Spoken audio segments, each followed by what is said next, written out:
প্রাণপ্রিয় ঢাকাবাসী, দল মত জাতি বর্ণ ধর্ম নির্বিশেষে আজকের এই অনুষ্ঠান, এটা কি শুধুমাত্র জামাত ইসলামের অনুষ্ঠান, শুধু চরমনায়ের অনুষ্ঠান, শুধু বিএনপির না।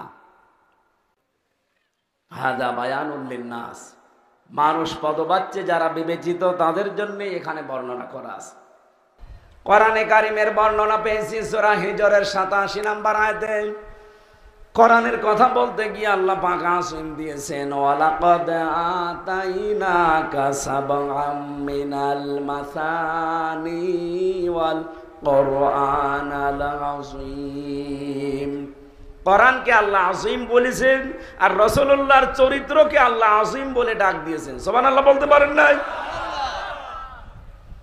কোরআন শরীফের ভেতরে আমি 3 জন নবীর নামের শেষে আল্লাহর নাম পেয়েছি। হযরত ইসহাক নবীর নামের শেষে একটা নাম আছে গোলামিন আলিম, জ্ঞানী বান্দা ছিলেন তিনি।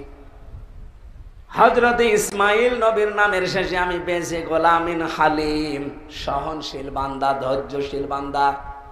আর মুহাম্মদুর রাসূলুল্লাহকে আল্লাহ ডাক দিয়েছেন খুলুকিন আযীম, আমার এমন মহান চরিত্রের বান্দা যে কিয়ামত পর্যন্ত মানুষ শুধু অনুসরণই করে যাবে, এর কোল কিনারা পাবে না। আপনি কি অনুসরণ করবেন সেই কথাটা আজকের আমার তেলাওয়াতকৃত আয়াতের ভেতরে আমি একটু টাচ দিয়েছি। সূরা আনআম 50 নম্বর আয়াতের শেষের দিকে আছে। সূরা আনআমের এই 50 নম্বর আয়াতের শেষের দিকে আল্লাহ বলেন, ইন আত্তাবিউ ইল্লা মা ইউহা ইলাইয়া, আমি তো অনুসরণ করি ওইটা আর যেটা আমার উপরে আল্লাহ ওহী হিসাবে নাযিল করেন। সুতরাং আমাদের অনুসরণ করা লাগবে। এই রবিউল আউয়াল মাস থেকে আপনি আরম্ভ করতে পারেন।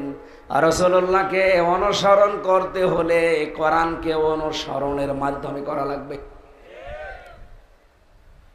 এবার আমার একটা প্রশ্ন হচ্ছে, বাংলাদেশ আর ভারত, এই দুই দেশে আমি প্রায় জায়গায় ঘুরে ঘুরে দেখলাম এই দুই দেশে একটু ঝামেলা আছে।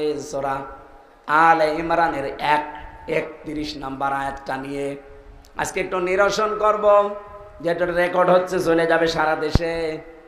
বলা হয় বিভিন্ন জায়গা থেকে এই রবিউল আউয়াল আসলে এই আয়াতটা পড়া হয়, কুল ইন কুনতুম তুহিব্বুনাল্লাহা ফাত্তাবিউনি ইউহিব্বুকুমুল্লাহ।